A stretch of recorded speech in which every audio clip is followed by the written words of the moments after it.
இப்போது புதிய அறிமுகம் ஆச்சி ஹோட்டல் சாம்பார் 50 கிராம் ரூபாய் 20 மட்டுமே. மின்னம்பலம் நேயர்களுக்கு வணக்கம். நான் விஷால் பொலிவர். இன்றைய நேர்காணலில் நம்மோடு இணைந்திருக்கிறார் டெக்கான் ஹெரால்டின் அசிஸ்டன்ட் எடிட்டர் பத்திரிகையாளர் சிவப்பிரியன் அவர்கள். வணக்கம் சார். வணக்கம் சார். அதிமுக இரண்டாம் கட்டமாக தேர்தல் வாக்குறுதிகளை அவங்க கொடுத்திருக்காங்க சார். முதல்ல அதிமுக கொடுத்திருக்கக்கூடிய இந்த தேர்தல் வாக்குறுதிகள் அப்படின்றது வந்து எந்த அளவுக்கு ஒரு இம்பாக்ட் வந்து கிரியேட் பண்ணும் சார்? தேர்தல் வாக்குறுதிகளை பொறுத்த வரைக்கும் இம்பேக்ட் கிரியேட் பண்ணுறது வந்து எலெக்ஷனுக்கு நெருக்கத்தில் தான் பண்ணணும்.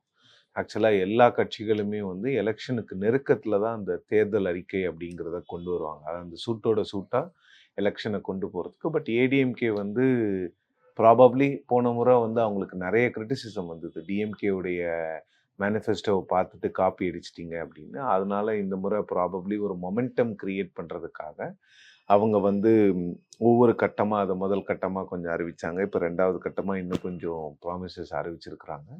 ஸோ இதுக்கான எதிர்பார்ப்புகள், இந்த மொமெண்டம் எப்படி இருக்க போகுதுங்கிறத வந்து எலெக்ஷன் டைமில் தான் நம்ம காட்ச் பண்ண முடியும். அவங்க இது ஒரு ஸ்ட்ராட்டஜியாக பண்ணுறாங்க. ஸோ கிரவுண்டில் எப்படி இருக்குதுங்கிறது வந்து எலெக்ஷன் டைமில் தான் தெரியும். இப்போ யாரும் அதை பற்றி பெருசாக பேச மாட்டாங்க. எலெக்ஷன் ஃபீவரே இன்னும் கேட்ச் ஆகுதா டைமில் அதை பற்றி பேசுகிறதுக்கு பெருசாக ஆட்கள் இருக்க மாட்டாங்க. பட் இந்த ப்ராமிசஸ் வந்து கொஞ்சம் ஓரளவுக்கு எடுப்படாமல்லாம் இருக்காது. கொஞ்சம் திமுகவுக்கு முன்னாடியே அவங்க வேலையை ஆரம்பிச்சிட்டாங்க நம்ம எடுத்துக்கலாமா சார்? கொஞ்சம் ஃபாஸ்ட்டாக இருக்காங்க அப்படின்னு. மேனிஃபெஸ்டோ விஷயத்தில் ஃபாஸ்ட்டாக இருக்கிறாங்க. பட் டிஎம்கே வந்து மேனிஃபெஸ்டோ வந்து அவங்க வந்து ஊராக போகிறாங்க. டிஸ்ட்ரிக்டாக போயிட்டு வரும்போது அதில் அவங்க வந்து அவங்களும் ஒரு பிக் பேங் அனௌன்ஸ்மெண்ட்ஸ் வச்சுருப்பாங்க. ஸோ எல்லாரும் வந்த பிறகு தான் எது பெட்டர் அப்படிங்கிற கம்பேரிசனுக்கு வந்து மக்கள் வருவாங்க. ஆனால் டிஎம்கே சைடில் சொல்கிறது என்ன அப்படின்னா, கடந்த முறை வந்து திமுக வந்து 1000 ரூபாய் கொடுப்போம் அப்படின்னு சொன்னாங்க. ஆனால் அதிமுக வந்து 1500 ரூபாய் கொடுப்பாங்கன்னு சொல்லியுமே மக்கள் நம்பலை அப்படின்ற ஒரு விஷயத்தை முன்வைக்கிறாங்க. அதே போல் இந்த ஒரு விஷயமும் அமையுமா சார்? அதிமுக முன்னாடியே இந்த மாதிரி வாக்குறுதிகள் கொடுக்குறாங்கன்ற பொழுது அது எந்த அளவுக்கு எடுபடும்? இல்லை, அதுதான், அதை நீங்கள் பொறுத்திருந்து பார்க்கணும். அது இப்போது அதை பற்றி பேசுகிறதுல டிஎம்கே இன்னும் கொடுக்காத டைமில் டிஎம்கே என்ன கொடுக்க போகிறாங்க? இப்போ நீங்கள் 2000 ரூபாய் அதிமுக வந்து மகளிர் உரிமை தொகைன்னு சொல்லியிருக்கிறாங்க. டிஎம்கே ஏற்கனவே 1000 ரூபாய் கொடுத்துருக்காங்க. 2 வருஷம் 2.5 வருஷம் கொடுத்து முடிக்க போகிறாங்க. அப்படி இருக்கும்பொழுது டிஎம்கே 1000 ரூபாய் எக்ஸ்ட்ரா கொடுக்குறோம், டிஎம்கேவும் 2000 ரூபாய் கொடுக்குறோன்னு சொன்னாங்கன்னா மக்கள் டிஎம்கேவை அதிகமாக நம்புவதற்கான வாய்ப்புகள் இருக்கிறது. ஏன்னா ஏற்கனவே கொடுத்துக்கிட்டு இருக்காங்கன்னும் போது அது இன்க்ரீஸ் ஆகும்போது அந்த ஒரு விஷயம் கண்டிப்பாக வரும். பட் முழுக்க எலக்டோரல் ப்ராமிசஸை வச்சு தான் மக்கள் ஓட்டு போடுறாங்களான்னு கேட்டால் நிச்சயமாக கிடையாது. இந்த ப்ரீவியஸ் கவர்மெண்ட்டோட பர்ஃபார்மன்ஸு, அவங்களுக்கு எதிராக ஆன்டி இன்கம்பன்சி எப்படி இருக்குது, அவங்க எப்படி பர்ஃபார்ம் பண்ணியிருக்காங்க, லோக்கல் எம்எல்ஏ பர்ஃபார்மன்ஸ் எப்படி இருக்குது, ஆட்சி அவங்க எப்படி அளவீடு செய்கிறாங்க, இது எல்லாம் வச்சு தான் ஓட்டு போடுவாங்களே தவிர உங்களுக்கு வந்து நிச்சயமாக இந்த எலக்டோரல் ப்ராமிசஸை வச்சு மட்டும் எலெக்ஷன்ஸை டிசைட் பண்ணுறாங்கங்கிறதுலாம் நிச்சயமாக கிடையாது. சார், இப்போ இந்த கவர்மெண்ட்டோட இந்த ஆன்டி இன்கம்பன்சியை அறுவடை பண்ணுறதுல அதிமுக என்ன மாதிரியான ஒரு விஷயத்த பண்ணிட்டு இருக்காங்க சார் உங்களோட அப்சர்வேஷன்? அதிமுக நிறைய பண்ணியிருக்கணும். பட் இப்போ தான் கொஞ்சம் கொஞ்சமாக அவங்க அந்த தொகுதிகளுக்கு போகிறது, எஸ்ஐஆர் பணிகள், மாவட்ட செயலாளர்களை கூப்பிட்டு அவங்களுக்கு இன்ஸ்ட்ரக்ஷன்ஸ் கொடுக்குறது, இது போன்ற விஷயங்களை ஏடிஎம்கே பண்ணிகிட்ருக்காங்க. அவங்க ஆக்சுவலி எஸ்ஐஆருக்கு முன்னவே டிஎம்கேக்கு முன்னவே அவங்க ஃபீல்டை ஹிட் பண்ணியிருக்கணும். அவங்க ஃபீல்டை ஹிட் பண்ணாதது ஒரு பிரச்சனை தான். பட் இப்போ போயிட்டுருக்காங்க. இதெல்லாம் வந்து நீங்கள் வந்து நெருக்கத்தில் தான் இதெல்லாம் நீங்கள் காட்ச் பண்ண முடியும். இப்போ எதுவுமே பண்ண முடியாது. பட் ஏடிஎம்கே வந்து கொஞ்சம் நடுவில் கொஞ்சம் சுணக்கமாக இருந்தது வந்து உண்மைதான். அவங்க வந்து கொஞ்சம் க்ளூலெஸ்ஸாக இருந்தாங்க எப்படி பண்ணுறதுன்னு சொல்லிட்டு. இப்போ கொஞ்சம் இந்த என்டிஏ கூட்டணியில் அமைஞ்ச பிறகு ஒரு மொமெண்டம் ஏடிஎம்கே அலையன்ஸ்க்கு வந்திருக்கிறது உண்மைதான். முழு வடிவம் ஒரு கட்சி 2 கட்சி வரும், அவ்வளோதான். வேற கட்சியே இல்லையே தமிழ்நாட்டில் வர்றதுக்கு. ஸோ மொமெண்டம் தான், அவங்களுக்கு ஓரளவுக்கு மொமெண்டம் இருக்கும். பட் இது ஏடிஎம்கேவுடைய பர்ஃபார்மன்ஸ் வந்து இந்த முறை விஜய் அவர்களை டிபெண்ட் பண்ணியும் நிறைய இருக்கும். ஏன்னா ஆன்டி இன்கம்பன்சி ஓட்ஸ் அப்படின்னும் போது முழுக்க அந்த ஆன்டி இன்கம்பன்சி ஓட்ஸை அறுவடை பண்ணுற ஒரு இடமா இதுவரைக்கும் அதிமுக இருந்தது. எந்த மாற்று கருத்துமே கிடையாது. வேறு எந்த கட்சி இருந்தாலும் முழுக்க அந்த ஆன்டி இன்கம்பன்சி அறுவடை பண்ணுற கட்சி அதிமுகவாக இருக்கும். ஆனால் இன்றைக்கி வந்து தாவேக்காவும் அதுக்கு போட்டிக்கு வர்றதுனால ஸோ அந்த ஆன்டி இன்கம்பன்சி இருக்கிற ஆன்டி இன்கம்பன்சியை கம்ப்ளீட்டாக மக்கள் வந்து எப்படி ஓட்டு போட போகிறாங்க, ஒரே கட்சிக்கு ஓட்டு போட போகிறாங்களா? நிச்சயமாக அப்படி நடக்காது. ஏன்னா விஜயும் திமுகவை எதிர்க்கிறாரு, அதிமுகவும் திமுகவை எதிர்க்கும் போது அது வந்து ஸ்ப்ளிட் ஆகும். பட் எப்படி ஸ்ப்ளிட் ஆக போகுது? வெர்டிக்கல் ஸ்ப்ளிட்டாக இருக்க போதா, சரிபாதியாக ஸ்ப்ளிட் ஆகுதா, இல்லை வந்து மெஜாரிட்டி ஆஃப் த போர்ஷன் ஏடிஎம்கேக்கு போகுதா, மெஜாரிட்டி ஆஃப் த போர்ஷன் டிவிகேக்கு போகுதா அப்படிங்கிறது தான் பார்க்கணும். இப்போ நம்ம டிஸ்கஸ் பண்ணுறது எல்லாமே ப்ரீமெச்சூர் தான். எலெக்ஷன் அனௌன்ஸ் பண்ணணும், அலையன்சஸ் என்னென்ன ஃபார்ம் ஆகணும், கேண்டிடேட் செலெக்ஷன் ரொம்ப ரொம்ப ரொம்ப ரொம்ப இம்பார்ட்டண்ட்டு, அதுக்கப்புறம் எலக்டோரல் ப்ராமிசஸ் என்ன கொடுக்க போகிறாங்க, இது எல்லாம் தான் கிரவுண்டை வந்து எப்படி இருக்குதுங்கிறத நமக்கு சொல்லும். அதான் ஒரு கேள்வி சார். இப்போ தாவேக்கானால யாருக்கு அதிக பாதிப்பு இருக்குன்னு நினைக்கிறீங்க? ஏன்னா சமீபத்தில் நிர்மலா சீதாராமன் அவர்கள் ஒரு பேட்டியில சொல்லியிருக்காங்க, எங்க கூட்டணி ரொம்ப பலமா இருக்கு, திமுகவுக்கு தான் மிகப்பெரிய அளவுக்கான பாதிப்பு உண்டாகும் தாவேக்கானால அப்படின்றத சொல்றாங்க. தாவேக்கானால பாதிப்பு யாருக்கு இருக்கும்னு கேட்டிங்கன்னா எல்லாருக்குமே இருக்கும். தாவேக்காவனால பாதிப்பு இல்லாத ஒரே கட்சி தாவேக்கா மட்டும்தான். எல்லா கட்சிக்கும் பாதிப்பு இருக்கும். திமுகவிலேருந்து ஓட்டு பிரியுமான்னு கேட்டிங்கன்னா நிச்சயமாக பிரியும். அதிமுகவிலேருந்து பிரியுமான்னு கேட்டிங்கன்னா நிச்சயமாக பிரியும். எல்லா கட்சியிலேருந்து பிரியும். பட் ஒவ்வொருத்தருக்கும் ஒவ்வொரு ஐடியா இருக்குது. நிர்மலா சீதாராமனை கேட்டிங்கன்னா மைனாரிட்டி ஓட்டு, அதனால வந்து அது பிரியும் போது டிஎம்கேக்கு எஃபெக்ட் ஆகும்னு சொல்லுவாங்க. டிஎம்கேல கேட்டிங்கன்னா அவர் ஆன்டி டிஎம்கே ஓட்ஸை பயங்கரமாக பிரிக்கிறாரு சார், அதனால் அது எங்களுக்கு பெனிஃபிட்னு சொல்லுவாங்க. நாம் தமிழர் கேட்டிங்கன்னா எங்களுக்கும் அவங்களுக்கும் போட்டியே இல்லை ப்ரோ, அவங்க வேற ட்ராக்கு நாங்கள் வேற ட்ராக்குன்னுவாங்க. ஆனால் உண்மை என்னென்னா விஜய் கட்சி வந்து எல்லா கட்சியோட ஓட்டும் பிரிக்குது. ஸோ 2 விதம் தான். ஆன்டி கவர்மெண்ட் ஆன்டி டிஎம்கே ஓட்ஸை விஜய் வந்து பாதியாக பிரித்தார்னா, இல்லை வந்து அதில் பெரும்பான்மையான வாக்குகளை எடுத்தார்னா அது அதிமுகவுக்கு மிகப்பெரிய பலவீனமாக வந்து முடியும். மைனாரிட்டி ஓட்ஸை பெருமளவில் விஜய் பிரித்து தலித் மக்களினுடைய வாக்குகளை விஜய் பிரிச்சார்னா அது வந்து திமுகவுக்கு பாதகமாக இருக்கும். திமுகவோட ஓட்டையும் பிரிச்சுட்டு அதிமுக ஓட்டையும் அதே நேரத்தில் பிரிச்சார்னா அப்போ ப்ராபப்ளி அந்த டிஎம்கேக்கு அவர் எவ்வளோ பர்சன்டேஜ் பிரிக்க போகிறாருங்கிறத வச்சு தான் அது சொல்ல முடியும். விஜய் அப்படிங்கிற ஃபேக்டர் இந்த எலெக்ஷனில் இல்லைன்னா ஏடிஎம்கே பிஜேபிக்கு வந்து ஒரு மொமெண்டம், பெரிய மொமெண்டம் இருந்திருக்கும். அவங்க ஜெயிக்கிறதுக்கான வாய்ப்புகளை கூட நான் பார்க்குறேன். இல்லை, ஒருவேளை டிஎம்கே சைட்லேருந்து இந்த ஆன்டி பிஜேபின்ற விஷயம் கூட எடுபடாமல் போயிருக்குமா? இல்லை, அது அது அது அது வந்து எலெக்ஷன் டைமில் பார்த்துருக்கணும். பட் இந்த அலையன்ஸ்க்கு இப்போ ஒரு மொமெண்டம் இருந்தால் கூட அதை மீடியாலாம் அதை வந்து ரிஜிஸ்டர் பண்ண மாட்டாங்கிறாங்களா? அதுக்கு காரணம் வந்து விஜய்க்கு வந்து ஆதரவு அதிகமாக இருக்குதுன்னு எல்லாரும் நினைக்கிறது தான். ஆனா சார், இதுல இன்னொரு கேள்வி என்ன, இப்ப இந்த விஜய் அலைனால வந்து இப்ப திமுக வந்து அலைன்றதெல்லாம் வந்து இல்ல நான் சொல்றது அவர் டாக்ஸ் சொல்றேன் சார். அவர் பேசுற விஷயங்கள், அவர் ஏற்படுத்தக்கூடிய தாக்கங்கள், இதனால டிஎம்கே சைட்ல இருந்து என்டிஏ விசஸ் தமிழ்நாடு அப்படின்ற ஒரு விஷயம் இருக்கு இல்லையா, அது வந்து பெரிய அளவுக்கு அடிப்படுதோ? அடிலாம் படல. அவங்க கேம்பெயின் வைஸ் சொல்றேன். இல்ல அவங்க ஏன் என்டிஏ வெர்சஸ் தமிழ்நாடுன்னு போறாங்கன்னா அவங்க மேல இருக்கிற ஆன்டி இன்கம்பன்சி தெரியக்கூடாது. விஜய் வந்து அவங்கள வந்து பயங்கரமா கிரிட்டிசைஸ் பண்றாரு. ஸோ அந்த ஆன்டி இன்கம்பன்சி தெரியக்கூடாதுங்கிறதுக்காக தான் அவங்க என்டிஏ வெர்சஸ் தமிழ்நாடு அப்படின்னு போறாங்க. இன்னொன்று, ஆன்டி இன்கம்பன்சி ஓட்ஸ் பெருமளவுக்கு விஜய்க்கு போகணுங்கிறத தான் திமுக விரும்புது. அப்படி போனாதான் அவங்களுக்கு வந்து பெருமளவில் ஒரு ப்ளஸ் இருக்கும்னு நினைக்கிறாங்க. இது எல்லாமே நாம் ஒரு யூகத்தின் அடிப்படையில் தான் பேசிகிட்டு இருக்கோம். யாருக்கிட்டையுமே தரவு கிடையாது எப்படி போக போகுதுன்னு. தேர்தலுக்கு அப்புறம் தான் நமக்கு தெரியும் விஜய் யார் அதிகமாக பாதிக்க போகிறாருன்னு. பட் பாதிப்பு எல்லாருக்குமே இருக்கும். அதிகமான பாதிப்பு யாருக்கு அப்படிங்கிறது தான் கேள்வி. அதனுடைய விடை வந்து இப்போ இவங்க பண்ணுற இன்டர்னல் சர்வேஸ்லாம் வராது. எலெக்ஷன் மக்கள் ஓட்டு போட்ட பிறகு தான் அந்த விடை வந்து வரும். இல்லை சார், அதுலேயுமே கூட தாவேக்காவுக்கு வந்து 15% அப்படின்றது வந்து அதுவுமே விஜய் கிரிட்டிசைஸ் பண்ணியிருந்தாரு. பட் அதுலேயே 15% வருது அப்படின்னா இப்போ கிரவுண்டில் இன்னும் இதை விட அதிகமாக இருக்கும்னு எதிர்பார்க்கலாமா சார்? இல்லைங்க, நீங்கள் இந்த கேள்விக்கு பதில் சொல்ல முடியாது. ஆக்சுவலாக நீங்கள் எலெக்ஷன் நடந்து முடிக்காத வரைக்கும் நீங்கள் வந்து எப்படி சொல்லுவீங்க? 15 இருக்கலாம். தாவேக்கா என்ன சொல்கிறாங்கன்னா நாங்கள் ஆட்சிக்கு வந்துட்டோங்கிறாங்க. 40% இருக்கு. ஒவ்வொரு என்ன சொல்றாங்கன்னா அவங்க சொல்ல வர்றது என்னன்னா எலெக்ஷன் வந்து ஒரு ப்ராசஸ் தான், ஒரு ஃபார்மாலிட்டி, நாங்கள் ஆட்சிக்கு வந்துட்டோம் அப்படின்னும் போது அது அவங்களுடைய கருத்து. பட் இந்த இன்டர்னல் சர்வேஸ் எல்லாம் நான் நம்ப மாட்டேன். ஒப்பீனியன் போல்ஸ் வந்து எவ்வளோ ஒப்பீனியன் போல்ஸ் வந்து கிரெடிபிளாக இருந்திருக்கு, எவ்வளோ ஒப்பீனியன் போல்ஸ் வந்து ரியாலிட்டியில் ரிஃப்ளெக்ட் ஆகிருக்கு, எத்தனை எக்ஸிட் போல்ஸ் ரியாலிட்டியில் ரிஃப்ளெக்ட் ஆகிருக்குன்னு கேட்டிங்கன்னா பர்சன்டேஜ் வந்து ரொம்ப ரொம்ப கம்மி. ஸோ அதனால் பெட்டர் இந்த சர்வேஸ் எல்லாம் டிஸ்கஸ் பண்ணாமல் எலெக்ஷன் ரிசல்ட்ஸ் வரையும் வெயிட் பண்ணுறது தான் சரியான விஷயமா இருக்கும். பட் தாவேக்காவுக்கு எழுச்சி இருக்கா மக்கள்கிட்டன்னு கேட்டிங்கன்னா நிச்சயமாக எழுச்சி இருக்குது. அவருக்கு வந்து ஒரு பெரிய ஆதரவு இருக்கான்னு கேட்டிங்கன்னா நிச்சயமாக ஆதரவு இருக்கு. அதுலலாம் மாற்றுக்கிறது கிடையாது. விஜயகாந்த் ஒரு 9% ஃபர்ஸ்ட் எலெக்ஷனில் வாங்கினார்னா விஜய் அதை விட டபுளாக வாங்குறதுக்கு தான் வாய்ப்பு இருக்குதுன்னு நான் சொல்லுவேன். ஸோ 15%லேருந்து 20% விஜய் வருவாரான்னு கேட்டிங்கன்னா வாய்ப்புகள் இருக்கிறது.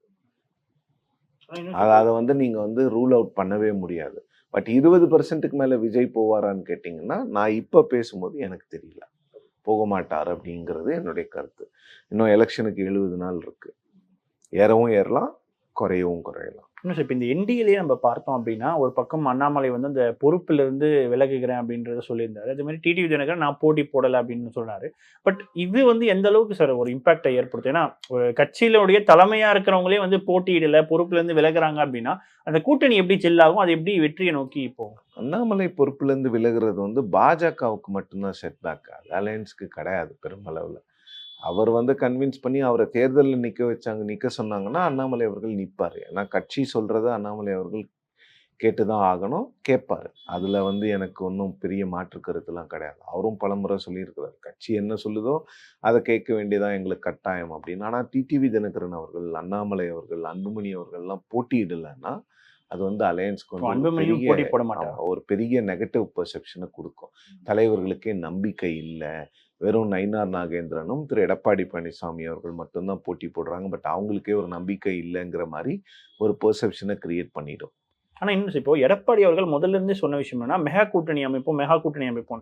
ஆனால் நிறைய பேர் சொல்லக்கூடிய விஷயங்கள் என்னன்னா, இப்போ அமைச்சிருக்கிற கூட்டணியை ஏற்கனவே இருந்த ஒரு கூட்டணி தான். ஸோ புதிய பிளேயர் என்ன வந்திருக்காங்க, இதுல என்ன ஒரு பலம் கூடியிருக்கின்ற ஒரு கேள்வி. புரியல, புதிய பிளேயர் எங்க இருந்து கூட்டிட்டு வருது? தாவேக்காவை தான் கூட்டிட்டு வரணும், அவங்க வரமாட்டாங்க. தாவேக்கா வந்திருந்தா அதை கிளைம் பண்ணிருக்கலாம். தாவேக்கா வரலங்க, அப்படி கிடையாது. நீங்க ஏதாவது வந்து அவர் பேசுறதுல குறை கண்டுபிடிக்கணுங்கிறதுக்காக ஒரு சிலர் பேசுறது, இதெல்லாம் மெகா கூட்டணி இருக்கிறத வச்சு தானேங்க பண்ண முடியும். இல்லாத வச்சுக்கிட்டா வந்து என்ன பண்றாரு அவர் பாவம். தாவேக்கா வந்திருந்தா அது வந்து நீங்க சொல்ற மாதிரி புது கட்சியா இருந்திருக்கலாம். வேற கட்சி எங்க இருக்கு? இப்ப பிரேமலதா கிட்ட பேசிட்டு இருக்காங்க, அவங்க வந்தா இன்னும் கொஞ்சம் பலமா இருக்கும் கூட்டணி. பட் இருக்கிற கட்சிகளோட தானே பண்ண முடியும். நீங்க வந்து புதுசா ஒரு மெகா கூட்டணி அமைக்கிறதுனா என்ன? இதுதான் இப்ப மொமெண்டம் இருக்குல்ல அவங்களுக்கு. அவங்களுக்கு வந்து மொமெண்டம் இல்லாம இருக்கிறதா ஒரு பார்வை இருக்குல்ல. அது எதனாலனா விஜய்க்கு இருக்கக்கூடிய பிளஸ்னாலதான் அது அப்படி தெரியுதே தவிர, பட் அந்த alliance on paper it's a strong alliance. But அது ஒர்க் ஆகுமான்னு கேட்டிங்கன்னா, அது அந்த அலையன்ஸ்ல இருக்கிறவங்க எல்லாம் ஒன்று சேர்ந்து ஒர்க் பண்ணாங்கன்னா அந்த அலையன்ஸை ஓரளவுக்கு ஒர்க் அவுட் பண்றதுக்கு வாய்ப்புகள் இருக்கு. பட் அது அவங்க கிட்ட இருக்கு. 18 + 22 அப்படியே கூட்டினீங்கன்னா அமித்ஷா சொன்ன கணக்கு 40 41 கூட்டினீங்கன்னா அப்படியே 40-41. அதை 45ஆவும் மாற்றலாம், அது 30ஆவும் குறையலாம். ஆனால் சார் இப்போ பாமகவை எடுத்துக்கிட்டோம்னா ராமதாஸ் அவர்களே இப்போ தனியாக தான் இருக்காரு. இப்போ டிடிவி தினகரன் எடப்பாடி ராமதாஸ் அவர்கள் தனியா இல்லையே. இப்போ 10 நாளா இல்ல 10 நாளா அவர் பேசவே இல்லையே. அவர் பேச மாட்டார், அவர் அமைதியே தான் இருப்பார். அவர் வந்து அரசியலில் இருந்து கொஞ்ச காலம் ஒதுங்கி இருப்பார். பாமகவினுடைய வாக்குகள் ஒரு பக்கம் போறதை மட்டும்தான் என்டிஏ விரும்பும். ராமதாஸ் அவர்கள் எந்த கூட்டணியில அவர் தனியாவே ஒரு 20 இடத்துல கேண்டிடேட்டை நிறுத்தினாருன்னா நிச்சயமா அது வந்து பெருமளவுல என்டிஏக்கு நார்த் தமிழ்நாடுல பெருமளவுல பாதிப்பு கொடுக்கும். அப்போ ஓட்டர்ஸ் வந்து ராமதாஸ் பக்கம் தான் இருக்காங்க இல்லையா? பிரியும் இல்ல, ஓட்டர்ஸ் ராமதாஸ் பக்கம் தான் இருக்கிறாங்களான்னு என்ன கேட்டிங்கன்னா நிச்சயமா அவர் பக்கம் தான் இருக்கிறாங்கன்னு நான் சொல்லுவேன். அப்போ என்ன பலன் கிடைக்கும் சார் என்டிஏவுக்கு இதனால? ஒருவேளை ராமதாஸ் அவர்கள் தனித்து போட்டியிட அவங்க விட மாட்டாங்க. அவர் எப்படியாவது கன்வின்ஸ் பண்ணி அவரை நீங்க ஒன்று ஒதுங்கிக்கோங்க, இல்லை எங்களோடவே வாங்க, நாங்கள் உங்களுடைய ஃபேக்ஷன் பீப்புளுக்கு சீட்டு கொடுக்குறோன்னு சொல்லி ஒரு காம்ப்ரமைஸ் அரைவ் ஆவாங்க. ஆனால் இப்போ தினகரன் சார், ஏன்னா தினகரன் வந்து ஆன்டி எடப்பாடின்னு சொல்லிட்டு தான் அவர் வந்து அந்த பெர்சன்டேஜ் ப்ரூஃப் பண்ணாருன்னு பொழுது அந்த ஓட்டு டிரான்ஸ்ஃபர் ஆகணும் இல்லையா? ஏன்னா குறிப்பா 20 ஓட்டு எவ்வளவு இருக்குங்கிறத பொறுத்து தான். அந்த பிரச்சனைகள்லாம் இருக்குது, இல்லைன்னு யாரும் சொல்ல. பட் எல்லாரும் நினைக்கிறது வந்து எல்லாரும் சேர்ந்துருக்கும் போது இதுக்கு ஒரு மொமெண்டம் கிடைக்கும். ஸோ அதிமுகவில் பிரிந்து கிடந்த வாக்குகள் அப்படிங்கிறது எல்லாம் ஒரு இடத்துக்கு வருதுங்கிறது தான். எவ்வளோ வரப்போகுதுங்கிறதெல்லாம் நீங்கள் எலெக்ஷனுக்கு அப்புறம் தான் பேச முடியும். தினகரன் அவர்களுக்கு 2021 இருந்த அதே சக்தி அவர்கிட்ட இருக்கா, அதே மக்கள் சக்தி இருக்கானா? நிச்சயமா இல்லை. அவ்வளோ எம்எல்ஏஸ் அவர்கிட்ட அன்னைக்கு இருந்தாங்க, இன்னைக்கு இருக்கிறாங்களான்னா இல்லை. அவர்கிட்ட இருந்த மாவட்ட செயலாளர்கள் பெருமளவில் கிரவுண்ட் ஒர்க் பண்ணுறவங்க இன்னைக்கு பெருசாக இல்லை. அதெல்லாம் அவருக்கு மைனஸ் தான். இன்னொன்று, டிடிவி தினகரன் அவர்களுக்கு ஓட்டு போட்டவங்க வந்து அவருக்காக மட்டும் போடல. அதிமுக வந்து வேறு ஒரு பெரும்பான்மை சமூகத்தினுடைய கண்ட்ரோல்ல போயிடுச்சுன்னு அந்த ஒரு விரக்தியில போட்டவங்களும் இருக்காங்க. அவங்க இப்பவும் போட மாட்டாங்க.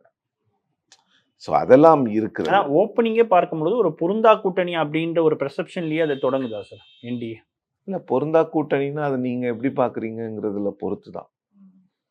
அந்த பொருந்தா கூட்டணிங்கிற பேர் அவங்களுக்கு ஏன் வருதுன்னா, ஒருத்தருக்கு ஒருத்தர் ரொம்ப வெளிப்படையாக கிரிட்டிசைஸ் பண்ணிக்கிட்டாங்க, அதனால வர்றது. திமுக கூட்டணியில் கூட முரண்பாடுகள் இருக்குது. ஆனால் அந்த முரண்பாடுகளை அவங்க பெருமளவில் வெளியில் கொண்டு வந்து பேச மாட்டாங்க. உள்ளுக்குள்ளேயே அந்த முரண்பாடுகளை அவங்க தீர்த்து கொள்வாங்க.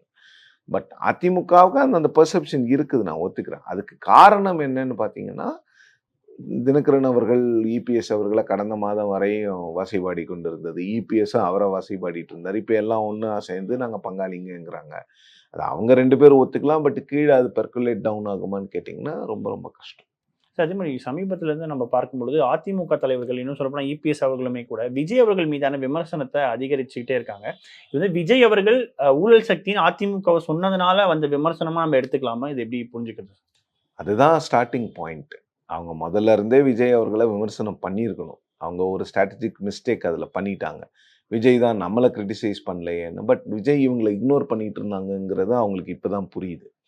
ஸோ கூட்டணிக்கு அழைச்சி பார்த்தாங்க, வரல, அமைதியாக இருந்தாங்க. அவர் அட்டாக் பண்ணும்போது ஏடிஎம்கே அட்டாக் பண்ணாமல் இருக்க முடியாது.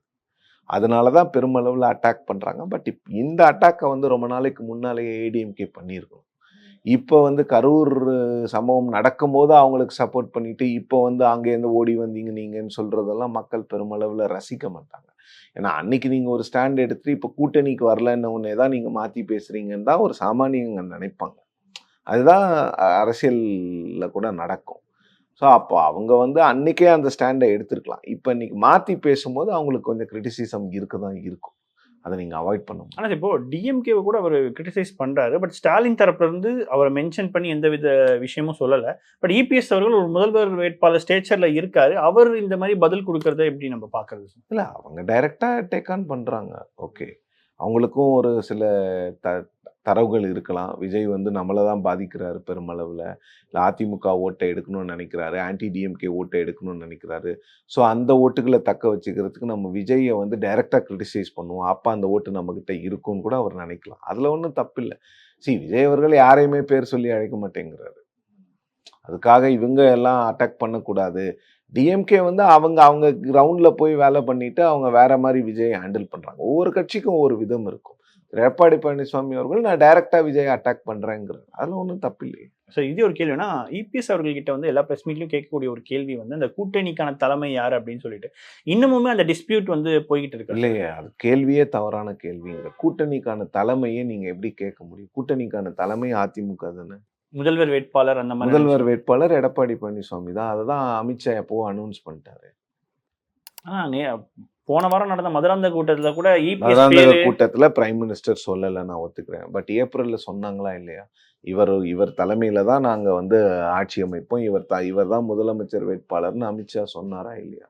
அதையும் கருத்தில் கொள்ளணும்ல. அந்த கூட்டணி ஆட்சி, என்டிஏ கூட்டணி ஆட்சி, இதெல்லாமே அடிக்கடி என்டிஏ கூட்டணி ஆட்சிலாம் சிக்கல் தான் அவங்களுக்கு. பட் அதெல்லாம் கொஞ்சம் கொஞ்சமாக அவங்க பாஜக கிட்ட சொல்லிட்டு இருக்காங்க.